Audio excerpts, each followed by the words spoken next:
here. Labas. Oh, okay, yeah, sure.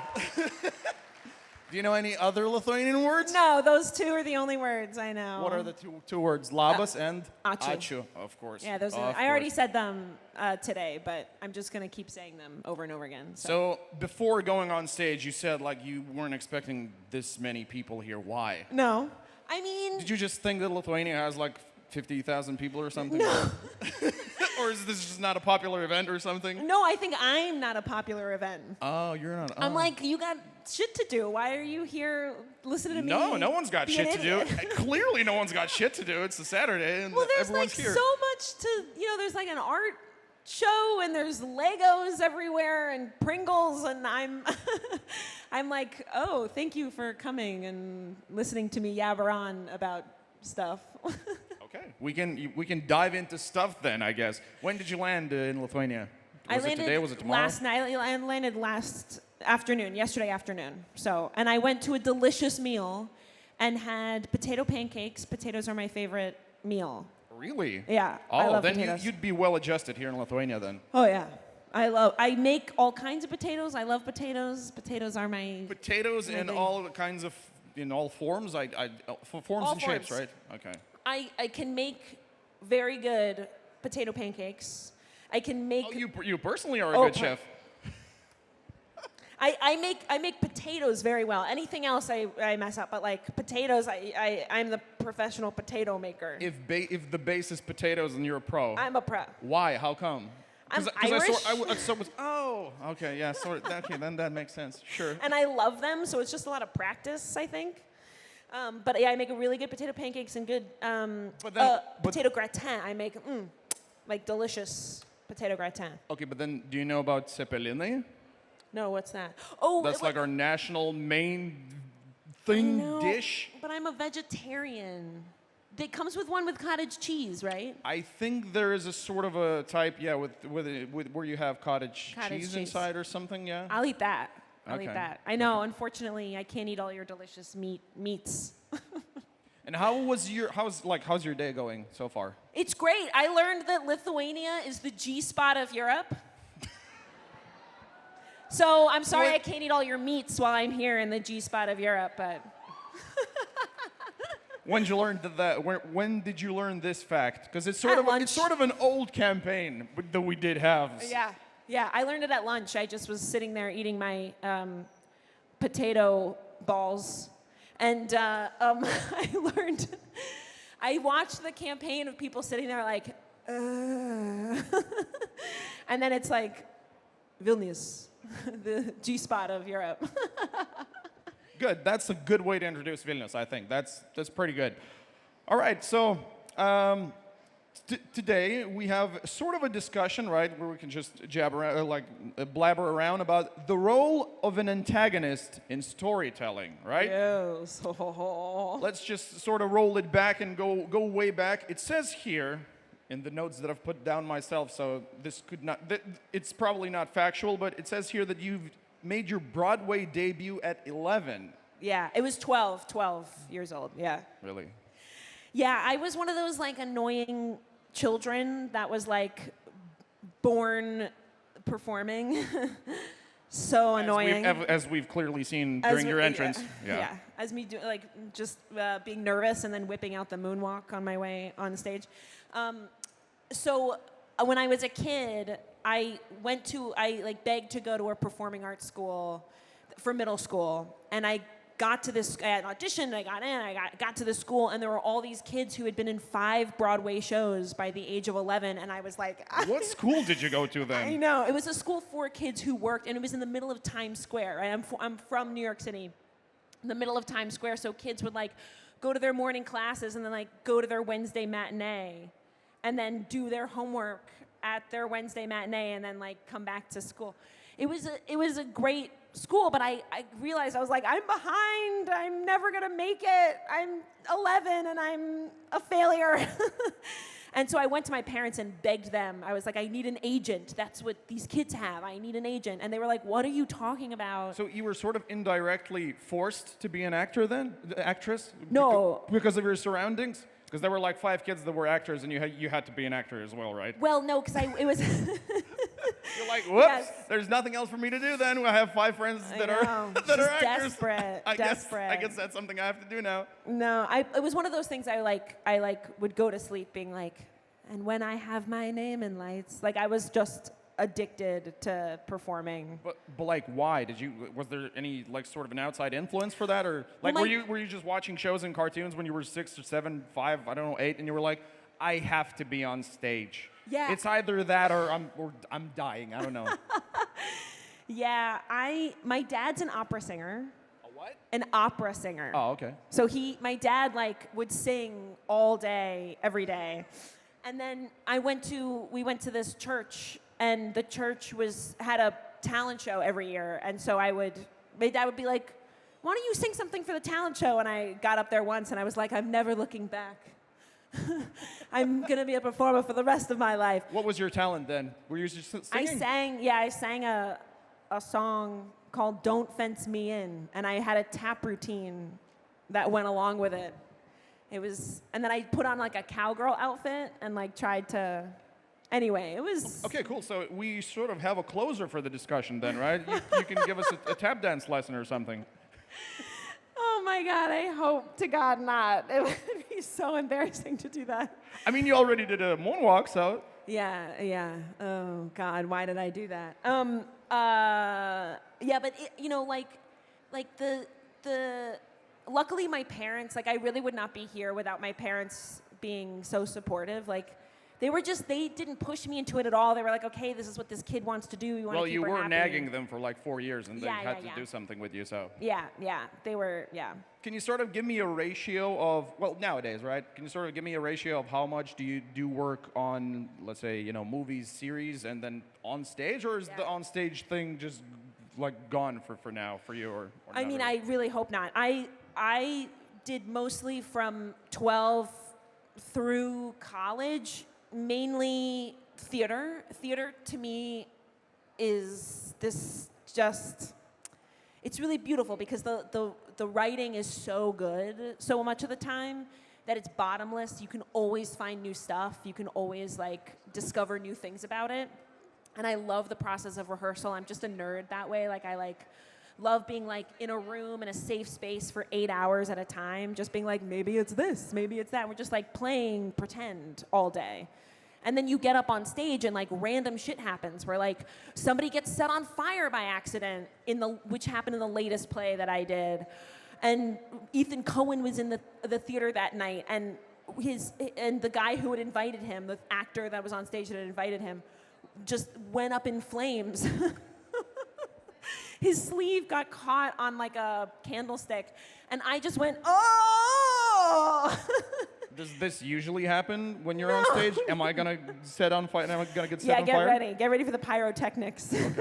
Okay.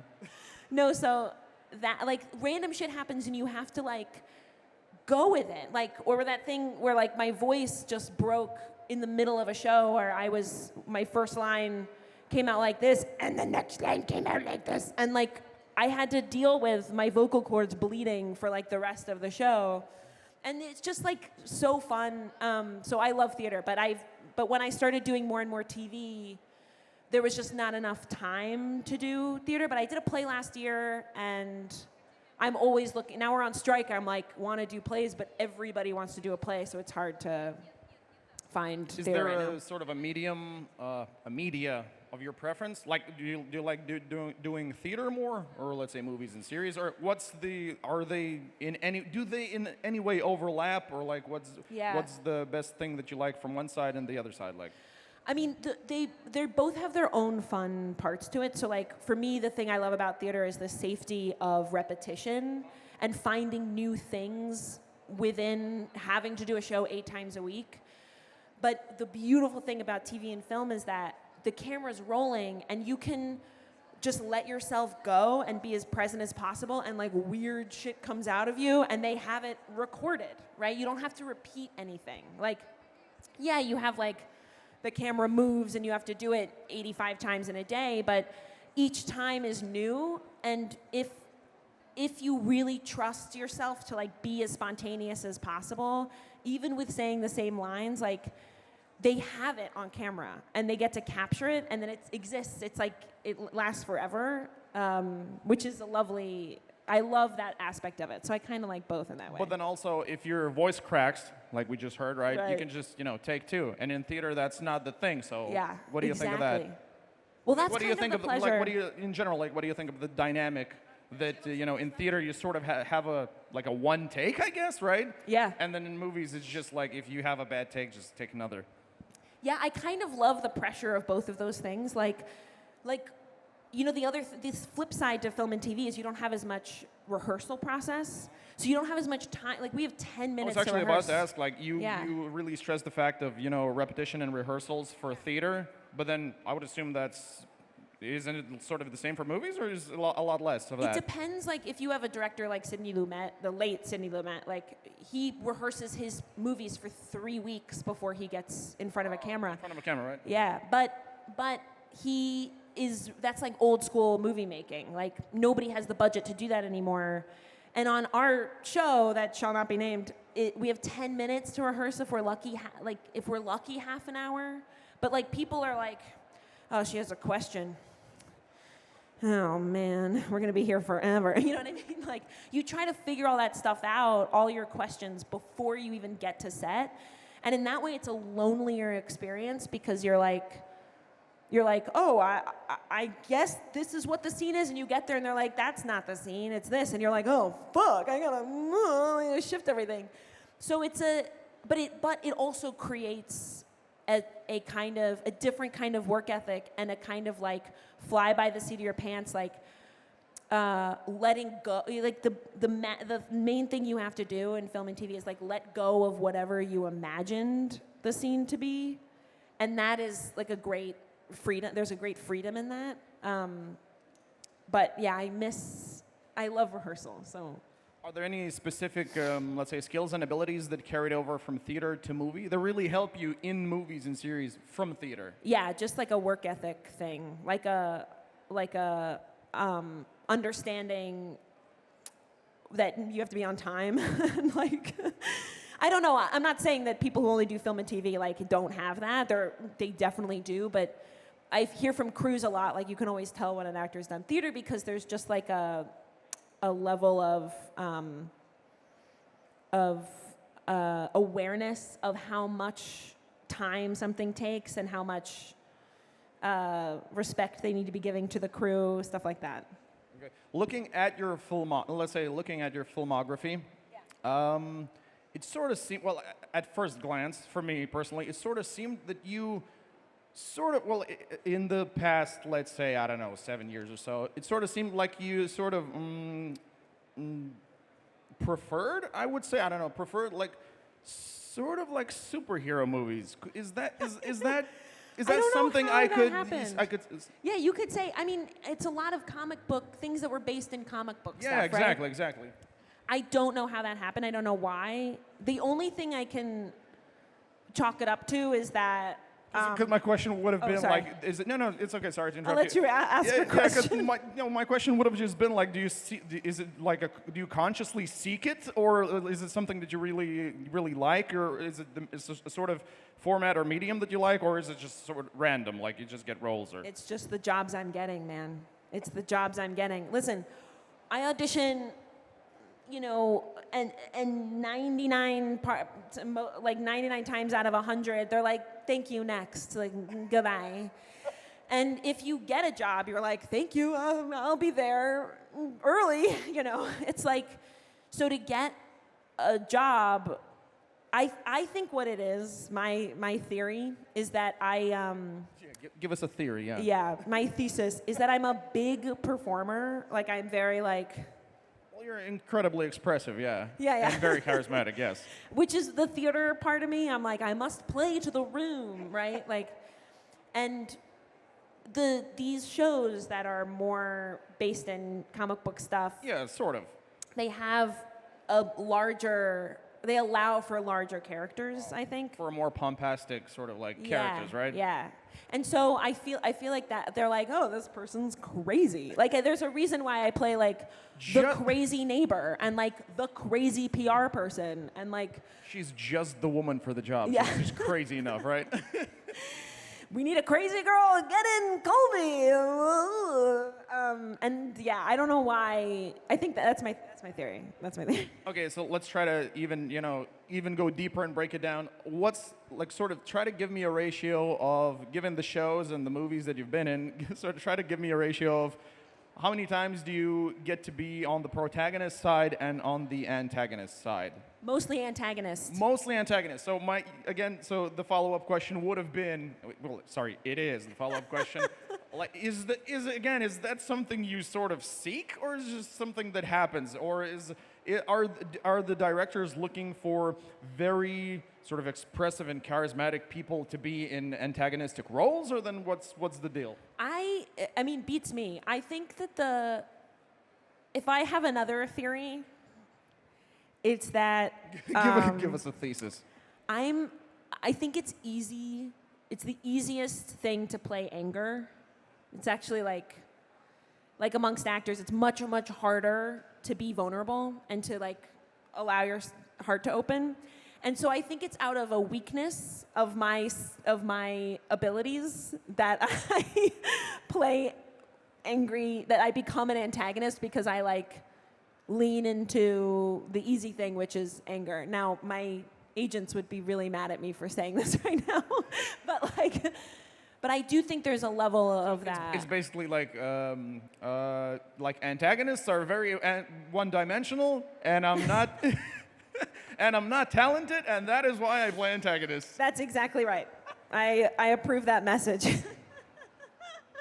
Because I sort of have a list of, I think, 5 or 7 traits that make up a compelling antagonist, and I wanted to talk about the fact that it seems, although you can totally disagree, but it seems that in the past, let's say 10 years, the role of the antagonist has become really like sort of complex. Yeah. And then you've completely shattered this whole premise. Well, no, I mean, I do think I think you're right. Like I'm being hard on myself, but as is usual. But I do think the writing of a lot of these characters has just gotten better and better and better. And it's a huge pleasure to perform with good. I mean, if the writing's good, it just makes your job really easy. And I also feel like the thing with all these antagonist characters is like, if you believe that nobody thinks that they're the villain, right? Everybody thinks that they're doing a good thing for themselves and for the world. Sort of their point of view. Yeah. of the world. Yeah, and they're like, just doing. Yeah, it's just they have like just a different point of view of the world than you might. It's just like a different. So if you think of them as people who are just doing what they think is good, then it becomes a much more complex character. If you think of the antagonist as being an asshole, and like, well, I'm just an asshole, so I'm going to be an asshole. It doesn't read as complex at all. It just becomes flat, just flattens out.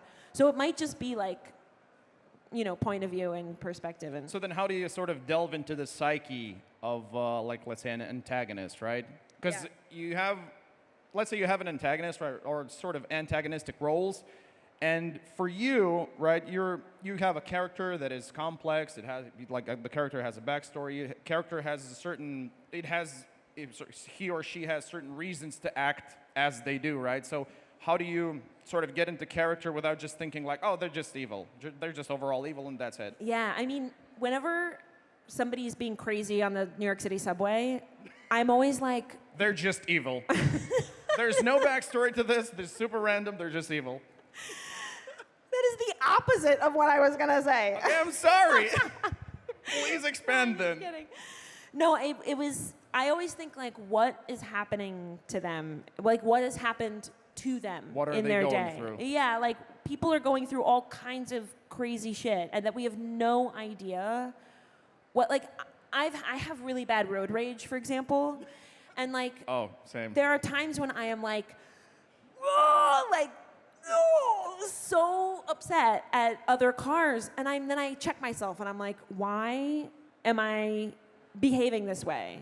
And it most often is because I'm worried about something else going on in my life, right? There's like, I just got dumped, or like, I'm mad at my parent. You know what I mean? Like, something happens. I didn't just get dumped, by the way. Never mind. We don't have to go there.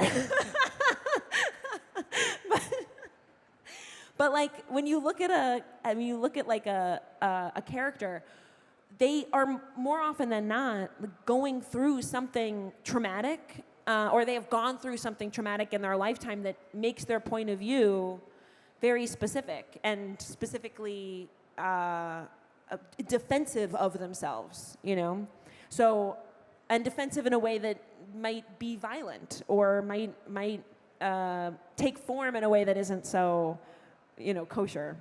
Is there sort of before going into an antagonistic role, before going into, let's say, you have an antagonistic role, right? Is there a mental moment where you sort of try to, again, mentally excuse the actions that the antagonist is performing, just to better get into the role? Well, not excuse, but like, again, going into the backstory, right? So if you, let's say, I don't know, super hypothetically speaking, just came up with the idea, if you have like a very bad supervillain who's extremely powerful, right? So and you have to be in his role, right? Uh-huh. So for you to better perform that role, do you have sort of a mental switch where you have to think, you know, the things that he's going through and like the things that he's doing I can justify them from that point of view. Is it necessary for an actor to go into that mental state, or not really, or do you just like have a script and you just go crazy? Yeah, it's more asking questions as to like why.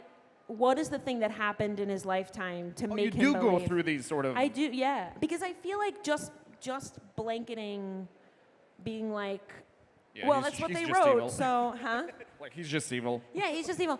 That's what flattens, you know, that's what tends to flatten a character. Like the reason why the person you are hinting at is so good. I'm not hinting at anything. I just came up with an idea for a show. I mean, you can take it. Came up with an idea for a really villainous guy. Well, in my relation to that character, like my character's relation to that character. The hypothetical one, yes. In the hypothetical world we are creating. It's very much like, what is she afraid of? What does she want, which is most often power, and what's her point of view on the world? How does she think of herself as a victim in order to relate to the people around her? And it's much more fun to figure out, like, why are they behaving in this way, than to be like, wow, this guy fucking sucks. Because then you're judging the character, right? You're like judging yourself within the character, and then you want the character to be better, and so you like have problems with the way they're behaving, and then you come up with, you're like resisting the thing rather than being like, ooh, what is this journey we're on? You know what I mean? It's more fun. I think we sort of come from the same generation, although, you're from the West, so things tend to, pop up earlier there. But I think you're like 7 days older than me. Yeah, 6 days older than me. And, Whoa. Yeah. Really? Why is that surprising? No, I'm surprised you know my birthday. I think it's January 31st, Yes. 1992. Yes. Yeah, so you're 6 days older than me. Wow. So hey, Aquarius. So we're from the same generation. Would you agree with this statement? Let's say I'm making a statement, right? That earlier in the 90s, right? The villain roles were sort of like not so, I don't want to overuse the word complex, but I'm going to overuse it anyway. So not so complex. They were sort of like punching bags going into this new age. Well, let's say the past 5 or 10 years going into this new, especially with the superhero media. Would you agree that the antagonists have become a lot more complex? And yes or no, that would be your answer. But could you maybe talk about the dynamic of how important it is to have like a very good antagonist as opposed to the main character? Like, how does that drive the story better? I think it always drives the story to have the conflict for the main character be as strong as possible and as rich as possible, so that we as audience members are like constantly trying to figure out what you would do in that situation, you know? I didn't grow up with TV. My parents... Okay, sorry. No. So my ability to answer this question is limited. But, I mean, like, my favorite movie was, like, Mrs. Doubtfire growing up. You know what I mean? Like the villain in that The is ultimate really villain. complex. Yeah. It's like Sally Field did a really complex job in that movie. And it's true. But anyway, I don't know if she's the villain, but she's painted as the villain in that movie, actually. Yeah, most likely. Ooh Yeah. boy. Anyway, there's a lot to talk about there. We don't have to go there. There's but, a lot to unpack, but we don't need to go there, right? Yeah. Yeah. I think. I mean, I noticed there's a lot more like TV shows that are dedicated purely to this evil character, or it's, like even like live action TV shows about a real thing. Because where I was going, I'm sorry. Oh to yeah, where you're interrupt you, going? Where Tell I me. was going is that it seems, or maybe just movies were just worse in the 90s. I don't know, but it sort of seemed right that in the 90s when you have all those, you know, not superhero movies, the Commando and whatever, Rambo. These sort of movies, like, right? So action movies, yeah. So usually the antagonist was just like sort of a punching bag. Like there's no sort of underlying deeper motivation for them. When you watch a movie, especially as a kid, when you watch a movie, you're like, yeah, I want that guy dead by the end of the movie, and that's basically it. Whereas now, you know, you have antagonists that are like, you're watching a movie, and it's sort of strange. You're like, is it just me, or I sort of get this guy on some level? Yeah, I mean, I do think I like Heath Ledger playing. I think I can mention this. The Joker. I can't mention that. Heath Ledger playing the clown. Playing the clown. Thank you. Playing the clown. Yes. Thank you for protecting me. Yeah, I mean, that felt like, to me, from the outside, like a turning point of how.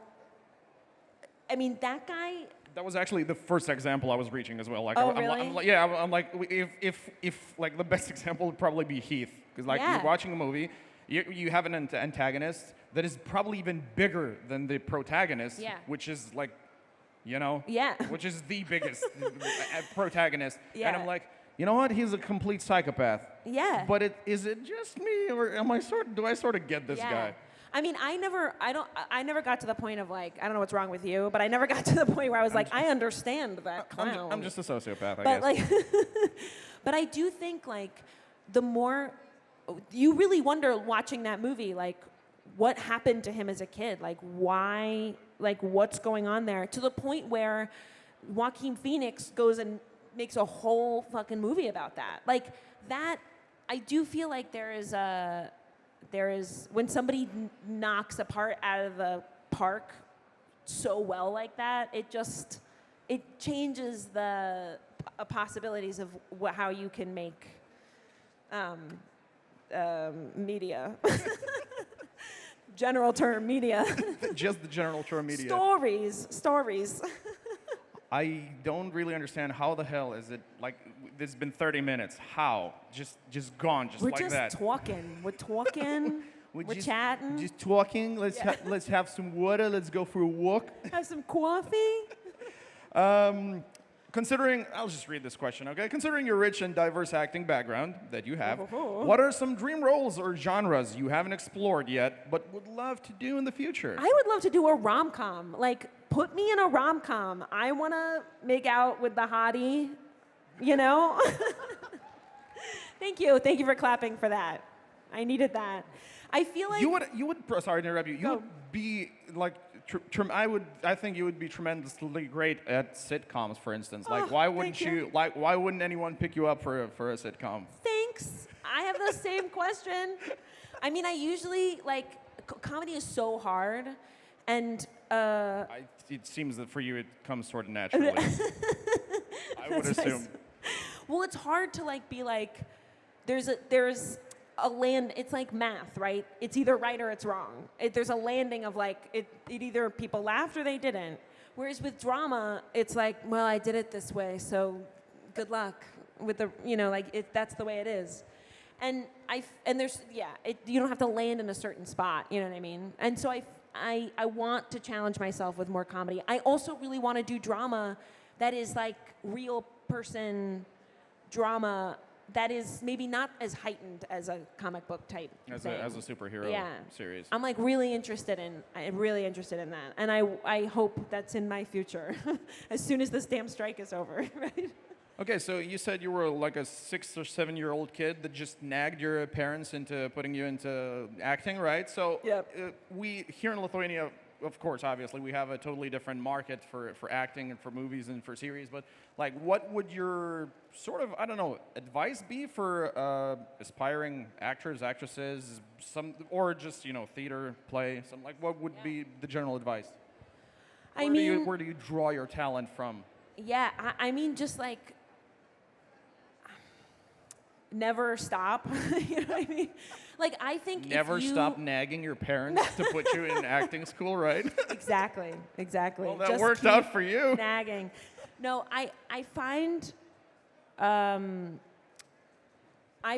if I tie my personal value system, like how I feel about myself, to acting and to getting jobs, I get really depressed, and it's really unhealthy for me. So I find I think the beautiful thing about telling stories is that there are so many different ways to do it, and we don't have to wait for the phone to ring in order to do it, right? Like, we can get our friends together, and we can read a play, and we can read plays, and we can go to acting classes, and we can do like stand-up stuff, not stand-up, sketch comedy. Now, I need to take my own advice, right? And because I'm not doing that right now. But I find for me, like, my secret was like to keep myself mentally healthy was making things with my hands. So I like quilt, and I do carpentry, and I do ceramics. Like, I make all kinds of weird shit. Potato dishes as well? I make potatoes. And like, I find that holding like being like, oh, I made that Pringle box. I have like a self-worth that is kind of like outside, like that's tangible. And because with acting, I've been doing it for 19 years, and I can always look at a performance behind me and be like, well, you sucked. Or like, well, you didn't learn that thing yet, so you just sucked totally, And it's hard for me to like look at the facts and be like, no, you keep working. People hire you. It's okay. Like, it's hard for me to like value myself in that space. So, and I feel like it's very easy as an actor to fall into that because you're opening your heart up and you're being like, hey, here's me. You don't like it? Okay, I'll just close it and like leave now. And it's very easy to get down on yourself.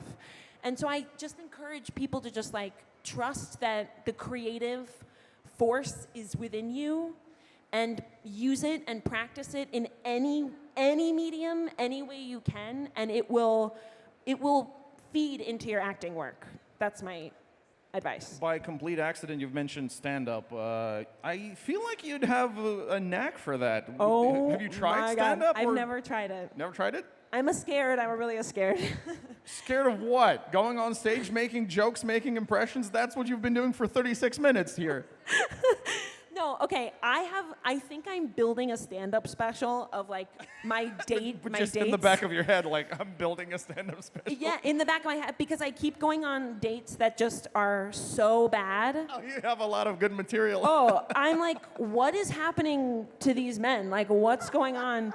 Where they're literally feeding my material, my hour-long stand-up special. I have like. Eventually, maybe I'll write them down, but... As a person coming from social media myself, I usually have this as sort of question for actors. How, like, the medium, or the media source, or like, what do you want to call it? Social media. Like, what's your relationship with social media? And do you ever sort of think of delving into that niche to, maybe, grow your audience on social media, earn additional, revenue from that? And like, or are you like sort of a actor purist Or like, I don't... Actor purist. No. Sort of, you know, like, I don't know. I love that. Matthew McConaughey, like he I am doesn't Matthew seem, McConaughey. He just doesn't seem like a dude that would go on social media. He's like, I'm just an actor. He's like, Yeah, exactly. Like he's just an actor. I wouldn't imagine him, picking up a phone and doing an Instagram story. Yeah. But for you, I think that would be pretty natural. So you think I could do it? I think you could do it. I gotta say, I really admire content creators. Like, I really admire putting your life on for the world to see. I have a lot of anxiety around letting people in too much. Like I'm pretty, like, if you talk to me, I'm like an open book. I'm like telling shit stories on the first time I meet you, But like, there's something about it lasting forever online that makes me very nervous. But I really admire people that can like. I just started filming like some of my carpentry work, and I found myself like feeling so kind of vulnerable, like placing a phone on a tripod to like film myself on my table saw. I was like, ooh, like this is scary.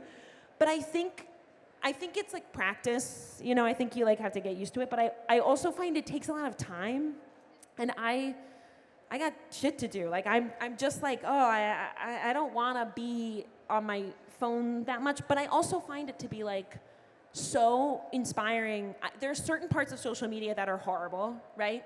As we're seeing with people's opinions, especially right now, it's like really hard social media at times. But at times it can also be incredibly inspiring. Like I renovated an Airstream trailer. Do you know what those things are? So during the pandemic, I was like, I want to have my house on my back. So I went and like bought an Airstream trailer and renovated the whole thing and did the electrical and the plumbing and the carpentry, all the stuff. And I learned all of it on YouTube. And a lot of it, I got inspired for the design of it from Instagram. And like, what? I don't know if I would have done the Airstream if it weren't for Instagram. Yeah. Which is crazy. Like a lot of the ceramic stuff, I get inspired from Instagram. And it's like, the artists on that platform are incredible. And in that way, I find social media to be really inspiring. So two things that we should be looking forward to is your stand-up special then, right? Yeah, I guess so. In the upcoming future, and then your carpentry vlogs? Yeah, yeah. Yeah, I like... Where do we get to see those? Well, they're on my... So I made 2 reels. I made a reel. Yay. The first thing that I'm going to look up when I walk off stage. Yeah, I just built myself a dresser. Because I was like, I want a dresser. I want them to fit my shirts standing up. But I don't want to fold my shirts too many times. So I made one. And I made the knobs out of... ceramic, they're dice. And it was so satisfying. And I didn't film that one too much because I was embarrassed, but like, it's so satisfying to like make a thing and be like, yeah, I made that. I made my own bed 2 years ago. I was like, I want this nice bed, but it's $1,300 for this bed. You can just buy these things in a I know, store. but they're so expensive. Like $1,300 for a platform bed. I was like, I'll just make one. And like, pay myself, I guess, $1,300 to make it because it was so much work. But girl math. I just made 1,030 for $300. Sorry, dollars. Yeah, and then like I quilt too. Like I make giant, I embroider like quilts. And I made a reel about my quilt, and that took 1.5 years. That quilt. It took so long, but it was so satisfying. That is something I am instantly looking up when I walk off stage. I am very sorry, Colby. 40 minutes is up. Do we have any questions from the audience? Right there, we have a microphone. You can just go up to the microphone and ask some questions, and Colby will try to. I'll try to answer. Ask those away. If you have any. There's a huge. No pressure. It's a huge audience. Maybe you need some time to go from that side to this side. We have a microphone right here. If yes, then you can just go ahead and try asking some questions. Hi, how are you? Hi to all. Hello. Hi to you. I want to ask, maybe you can tell some amusing story when you're filming at a boys show. Yeah, a hypothetical show. Yeah, maybe. Are there any with team, with guys, something funny? Trying to from the think. trailer park in a hypothetical setting of a hypothetical show? I'm trying to think of a good story. I wonder. I mean, it's so much fun to film that show that shall not be named. It's so much fun. I have a good one. Okay, I have a good one. So in this new season of the show, It's completely hypothetical. You Yeah, just yeah. come up with it. Yeah, yeah. I have to like drop some papers and then pick up the papers and then walk out of the room. And my dress, I was wearing like big stilettos, and I kneeled down, my dress got caught on the hem of the dress, and then I couldn't get up, so I then had to crawl like very slowly out of the room. And I was begging the showrunner, I was like, put it in the show. Like, please, I was laughing like this, like it's very slow, and then the doors like very slowly close behind me. Did they leave it in the hypothetical final product or no? No. He was like, it's too broad comedy, you can't. But like so many moments, like so much fun. Like the guy my character has sex with in the bathroom. Do you know who I'm talking about? The director. He comes up with, he's my favorite guy to work with. He comes up with like the craziest ad-libbed lines. Like he writes all these crazy lines and just whips them out randomly during filming, and that he's so much fun to work with. Like I'm like, you know, that scene where we have sex in the bathroom, we like rewrote the whole thing ourselves, and we're like, it was really, I really shouldn't be talking about it, it's so strike breaking, but like it was really like really fun filming that scene. That's actually a very interesting point. Like let's take that one hypothetical show. Like how much of a leeway do you have for improvising then? If you have A like lot. a script, a lot? lot. Really? On that Is show, it yeah. specific to that certain hypothetical Yeah. show, or just I don't know Hollywood in general? Or No, it's pretty specific to that. I mean, in Hollywood in general, I feel like it depends. You know, there are certain shows where like the guy is like, you said instead of the. Like you have to get it perfect. I would imagine that's like Martin Scorsese or something. Like you have to use the Yeah. appropriate. Aaron Sorkin does that. He's like, it's perfect. It has to be perfect yeah, like the script. Yeah. Which I respect. That's like. No, sure, of course. You know, Like there's probably pros and Yeah. cons for both formats. Yeah. Oh yeah, but for our show, it's very. You can just kind of like, we have to do a take for each setup that is script word perfect, and then we can play around a little bit. And they let us. I mean, the beautiful thing about that show is I can come up with the most disgusting thing, and they go yes. Like. That I love it. hypothetical show is one of those shows. Yes. Some more questions? Yes or no? No. Well, if no, then I would like to thank you. Oh, there is. Yeah, Oh, sure. Please go ahead. Hello. Hello. Hello. I would like to ask you about when you were filming Fear the Walking Dead. How was it filming with Alicia Debman Carey? Because she's like my favorite actor of all the world. I love her. I love that woman. She's so wonderful, so kind. Like we were filming that when COVID hit, and she wasn't like our production got shut down, and she had a hotel room, and I had to move out of my hotel room. She let me stay. Like she let me like figure out how to get home from there. She is a wonderful, wonderful, wonderful actress. I love her. Good choice. Thank you. Good choice on a favorite actor. So if there are no other questions from the audience, I guess our time is up. That is very sad. But thank you very much, Colby, Thank you for so joining much. me on stage, Thank for coming you. to Comic-Con Baltics, and thank you everyone Thank for you coming all. here, joining us. Thanks for See you listening on to me discussion. talk.